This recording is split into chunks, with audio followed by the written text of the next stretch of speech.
Self-discipline is when your conscience tells you to do something and you don't talk back.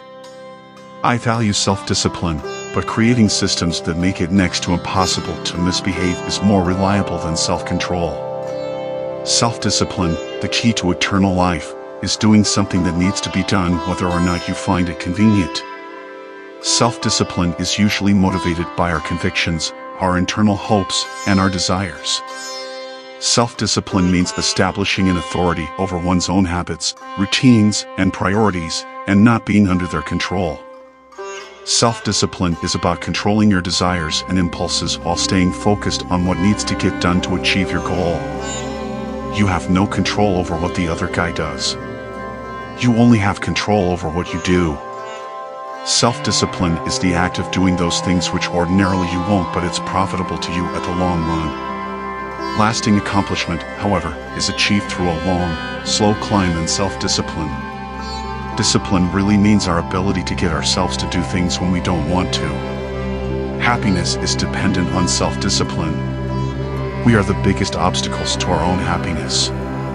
It is much easier to do battle with society and with others than to fight our own nature. Self-discipline is often disguised as short-term pain, which often leads to long-term gains. The mistake many of us make is the need and want for short-term gains, immediate gratification, which often leads to long-term pain. Self-discipline is an act of cultivation. It requires you to connect today's actions to tomorrow's results. There's a season for sowing, a season for reaping. Self-discipline helps you know which is which. If it were easy to walk the path of self-discipline, we wouldn't gain much from it. Self-respect is the root of discipline. The sense of dignity grows with the ability to say no to oneself. Discipline is doing what you hate to do, but nonetheless doing it like you love it. Discipline is the refining fire by which talent becomes ability. Self-command is the main discipline. In reading the lives of great men, I found that the first victory they won was over themselves. Self-discipline with all of them came first. I can tell you character traits I admire and work to develop in myself: perseverance, self-discipline, courage to stand up for what is right even when it is against one's friends or oneself. Discipline is built by consistently performing small acts of courage. Self-discipline is that which, next to virtue, truly and essentially raises one man above another.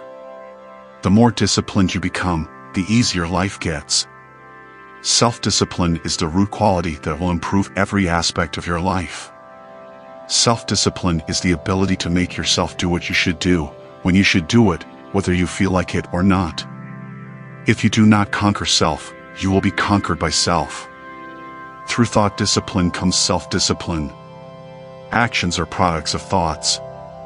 Instilling a sense of self-discipline and focus when the kids are younger makes it so much easier by the time they get into high school. Self-discipline is a continuous war against your whims. Self-discipline is the #1 delineating factor between the rich, the middle class, and the poor. Discipline is choosing between what you want now and what you want most. Whether you call it Buddhism or another religion, self-discipline, that's important. Self-discipline with awareness of consequences. Self-discipline means living your life the hard way, resisting temptations and instant gratification, in order to receive bigger and better rewards in the future. He who is living without discipline is exposed to grievous ruin. Who hath a harder battle to fight than he who striveth for self-mastery? And should be our endeavor, even to master self, and thus daily to grow stronger than self and go on unto perfections. If I want to be great, I have to win the victory over myself, self-discipline.